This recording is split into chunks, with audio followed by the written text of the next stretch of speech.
இன்னைக்கு மனித வள மேம்பாடு, இளைஞர் நலன், விளையாட்டுத்துறை, நெடுஞ்சாலைத்துறை மற்றும் பொதுப்பணித்துறையை பற்றிய வந்தது விவாதங்கள். அந்த வகையில் தேமுதிக சார்பாக என்னுடைய உரையை நான் இன்னைக்கு ஆற்றியிருக்கிறேன். அந்த வகையில் விருதாச்சலம் தொகுதிக்கு வேண்டிய என்னென்ன திட்டங்கள் அரசு செயல்படுத்தணுமோ அதை மொத்தம் பட்டியலிட்டு நாம சொல்லியிருக்கோம்.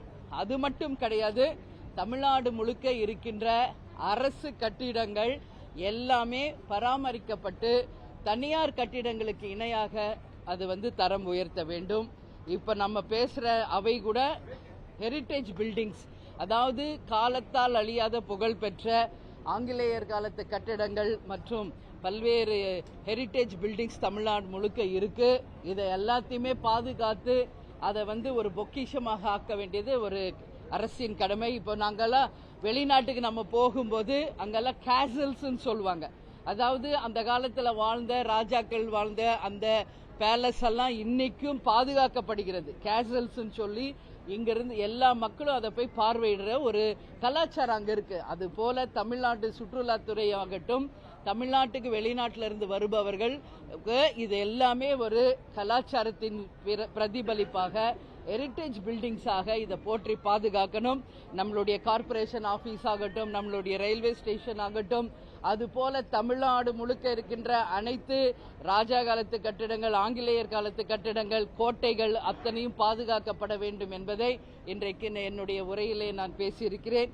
அதே போல இன்றைக்கு நம்ம மனித மேம்பாட்டு பத்தி பேசுறப்போ நம்மளுடைய எண்ணூர் துறைமுகத்துல அந்த கழிவுகள் கலந்ததுனால பல மீன்கள் டன் கணக்கில் இறந்திருக்கு.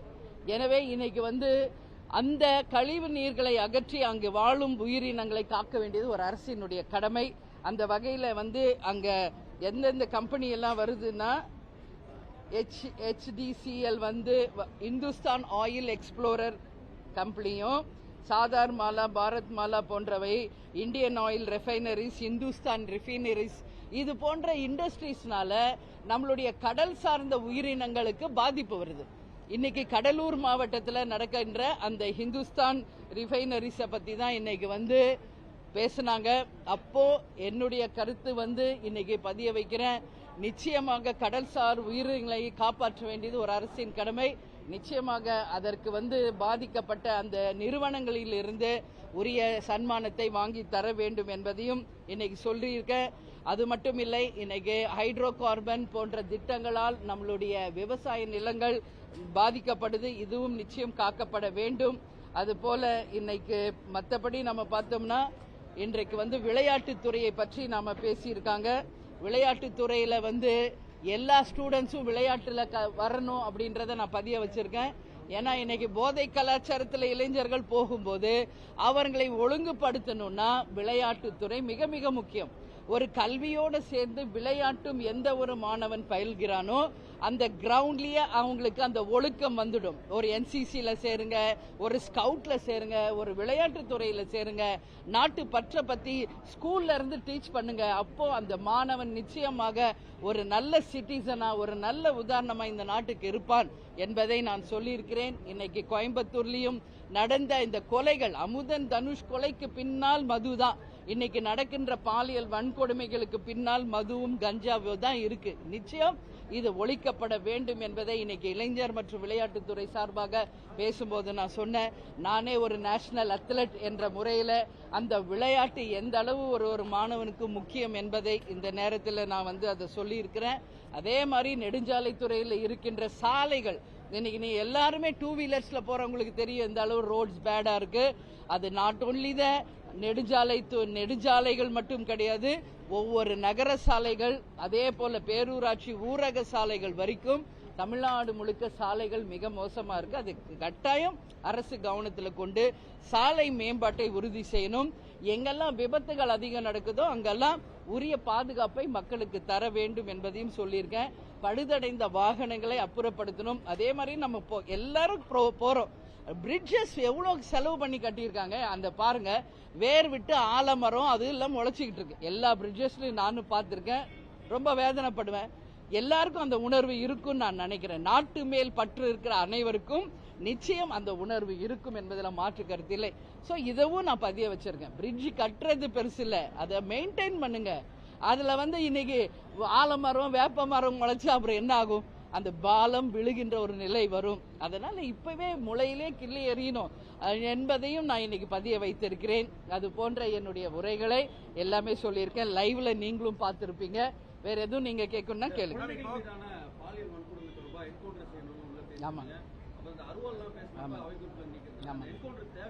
இல்ல இல்லைங்க, சரி இல்ல, நீங்க பிரஸ் இல்ல, நான் உங்களை கேட்கிறேங்க, என்ன தீர்வு? ஃபைனலுக்கு நான் வந்துட்டேன். சொல்றோம் சொல்லிக்கிட்டே இருக்கோம், சட்டங்களை விதிக்கிறோம், தண்டனை கொடுக்கிறோம், பட் தீர்வு நடக்கலையே. 4 நாள்ல 10 குழந்தைகள் பாலியல் வன்கொடுமை பண்ணப்பட்டிருக்காங்க. எல்லாம் 4 வயசு, 2 வயசு, 5 வயசு, 9 வயசு குழந்தைங்க.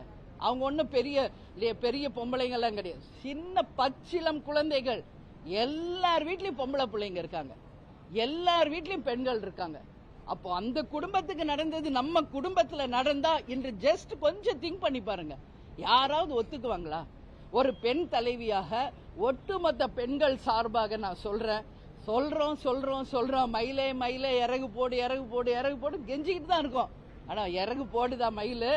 வழி இல்ல, போட்டு இழுத்து ஒடுங்கினாதான் முடியும் அப்படின்ற நிலைக்கு கொண்டு போவது யார்? அதனாலதான் நான் சொல்றேன், ஃபைனல் இதுக்கு என்னன்னா என்கவுண்டர் தான் அப்படின்றத நான் பல இடங்களில் சொல்லியிருக்கிறேன். இன்னைக்கு சட்ட சபையிலும் அதை நான் பதிய வச்சிருக்கேன். நீதிமன்றம் வரைக்கும் போயிட்டு கடைசியா அந்த ஆர்குமென்ட்ல இருக்க மாதிரி கேக்குறீங்களா என்கவுண்டர்? ஆமா. இல்ல ஒருத்தர் மேல குற்றம் சுமத்தப்பட்டா உடனே இல்ல நான் என்ன சொல்றேன், இல்ல ஏற்கனவே கோயம்புத்தூர்ல இது நடந்திருக்கிறதுங்க. என்கவுண்டர் செய்யப்பட்டிருக்கிறார்கள் என்பதற்கு உதாரணம் இருக்கு சைலேந்தர் பாபு அவர்கள். நான் என்ன சொல்றேன், உடனே தெரிஞ்சோடனே சுடுறது இல்ல, தீர விசாரிங்க. அப்படிதான் இதுதான் உண்மை என்றால் அரபு நாடுல மாதிரி ஒரு கொஞ்சம் பேருக்கு நீங்க பனிஷ்மெண்ட் கொடுத்து பாருங்களேன். அதுக்கப்புறம் இது எங்கேயாவது தொடருதான் மட்டும் நீங்க பாருங்க. ஒரு ஆய்வுக்கு உட்படுத்துங்கன்னு தான் நான் கேட்டுக்கிறேன்.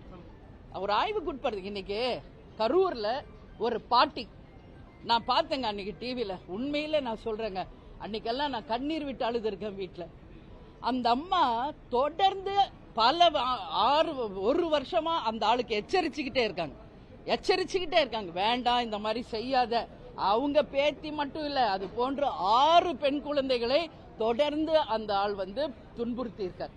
பல முறை அந்த அம்மா எச்சரித்தும் அவர் திருந்தவே இல்லை என்ற பட்சத்தில், அவங்க எல்லாம் சாதாரண கூலி வேலைக்கு போறவங்க, அவங்க ஒன்னும் அம்பானி குடும்பம் எல்லாம் கிடையாது. அந்த அம்மா அருவால அவங்க கதிர் அறுக்கிற ஒரு லேடி. அவங்க பல முறை சொல்லியும் திருந்தாத பட்சத்தில் அவங்க பேத்தி 4 வயசு குழந்தை அன்றைக்கு பாலியல் வன்கொடுமை செய்யப்பட்டதை கண்டவுடன் வேற வழியே இல்லை என்பது அவங்க கையில இருந்த அருவாளால வெட்டி இருக்காங்க. நான் என்ன சொல்றேன், உண்மையான வேலு நாச்சியார் அந்த பாட்டி தான்.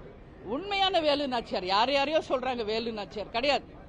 தன் பேத்தியை காப்பாற்ற இறுதி கட்டத்திலையும் முடியாத பட்சத்தில் அந்த அம்மாக்கு வேற வழியே இல்லை என்பது போல ஒரு நிலை வரும்போது தான் வெட்டி இருக்காங்க.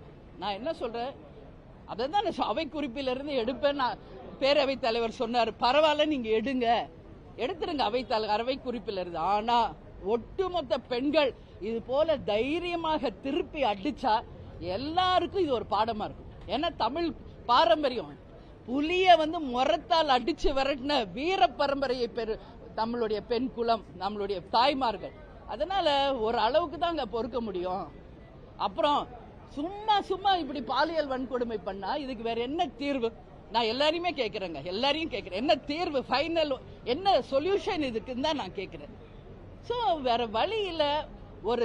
ஒரு எடுங்க, ஒரு 5-6 பேர் தப்பு இல்ல. ஃபைனலா ஒரு ஆய்வு பண்ணி இதுதான் பண்ணாதான் அடங்குன்னா பண்ணுங்க, தப்பே கிடையாது. உங்களுக்கு ஒரு சின்ன குழந்தை மேல அப்படி ஒரு பாலியல் வன்கொடுமை செய்யணும்னு தோணுது, கை வைக்க தோணுதுன்னா உங்களை என்கவுண்டர் பண்றதுல என்ன தப்புன்னு நான் கேட்கிறேன். இப்ப அரபு நாட்டுல எல்லாம் ஒரு பெண்ணை கண்ணுக்கு நேர பார்க்க கூட அச்சப்படுவாங்க. காரணம் அங்க இருக்கிற சட்ட விதிகள். அது போல இங்க சட்ட விதிகள் வரணும் என்று ஒரு பெண் தலைவராக, பெண்ணாக நான் என் கருத்தை பதிய வைக்கிறேன். இது ஒட்டுமொத்த பெண்கள் குலத்தின் சார்பாக, ஒட்டுமொத்த பெண்கள் சார்பாக என் பதிவை இங்க பதிய வைக்கிறேன். நான் கொஞ்சம் எமோஷனா பேசுற மாதிரி உங்களுக்கு தெரியும் கிடையாது. உணர்வு ஒவ்வொரு பெண்ணின் மனசுல இருக்கிற உணர்வை தான் இங்க நான் பிரதிபலிக்கிறேன். இது உண்மை. இதுக்கு ஒரு நியாயம் கிடைக்கணும், இதுக்கு ஒரு சொல்யூஷன் கிடைக்கணும் அப்படின்னு நான் கேட்டுக்கிறேன்.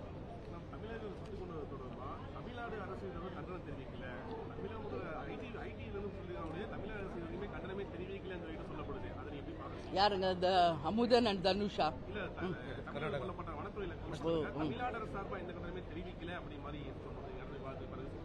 இல்ல அவங்க இது போதையினால அவங்க சொல்றது, அவங்க மாடு காணாம போனதுனால தேடி போகணும்னு அவங்க சொல்றாங்க. கர்நாடகா வேற மாதிரி அந்த கவர்மெண்ட் சொல்றதுனால இன்னைக்கு அரசு இன்னும் அதுக்கான ஃபைனல் சொல்லல. பட் நம்ம இதெல்லாம் பார்த்துக்கிட்டு இருக்கோம் பல ஆண்டுகளா.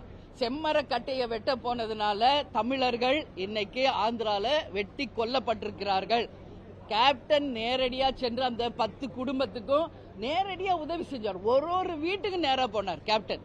ஒவ்வொரு வீட்டுக்கும் போய் அவங்க ஆழ்ந்த துக்கத்துல கலந்துக்கிட்டு அன்னைக்கு அவங்களுக்கு எங்களால முடிஞ்ச உதவியும் நாம பண்ணிட்டு வந்திருக்கோம். அது மட்டும் இல்ல, இன்னைக்கு இலங்கைக்கு போறாங்க மீனவர்கள், சுட்டு கொல்றாங்க. யார் உங்களுக்கு அதிகாரம் கொடுத்தது என்றுதான் என்னுடைய கேள்வி. இன்னைக்கு ஒரு கர்நாடகால வனத்துறையை சேர்ந்தவர்கள் சுட்டு கொல்றாங்கன்னா யார் அவங்களுக்கு அதிகாரம் கொடுத்தாங்க? அப்படியே சுட்டாலும் முழங்காலுக்கு கீழே தான் சுடணும்னு ஒரு விதி இருக்கு.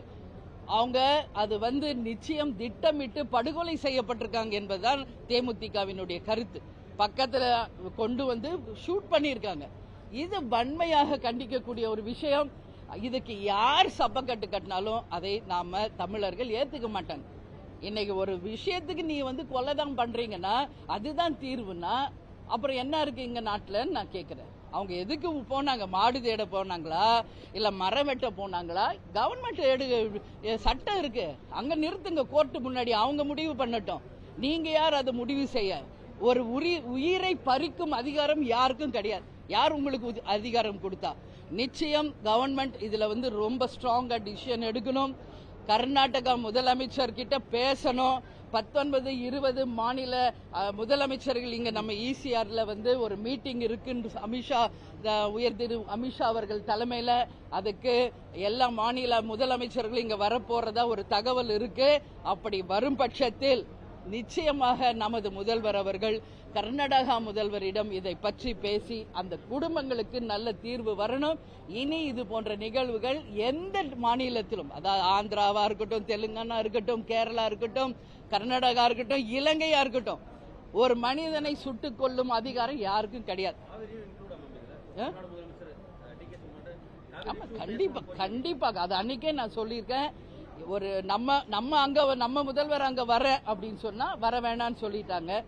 இங்க வரதா இருக்குது, அது வராங்களா இல்லையான்றது சரி. அது வந்தால் நிச்சயமாக காவேரி விஷயத்தையும் இந்த 3 பேர் படுகொலை செய்யப்பட்டதற்கும் DK சிவகுமார் கிட்ட நம்மளுடைய முதல்வர் விஜய் அவர்கள் நிச்சயமாக இதை பத்தி ஆணித்தரமாக பேசி ஒரு தீர்வு காண வேண்டும் என்பதுதான் தேமுதிகவின் நிலைப்பாடு.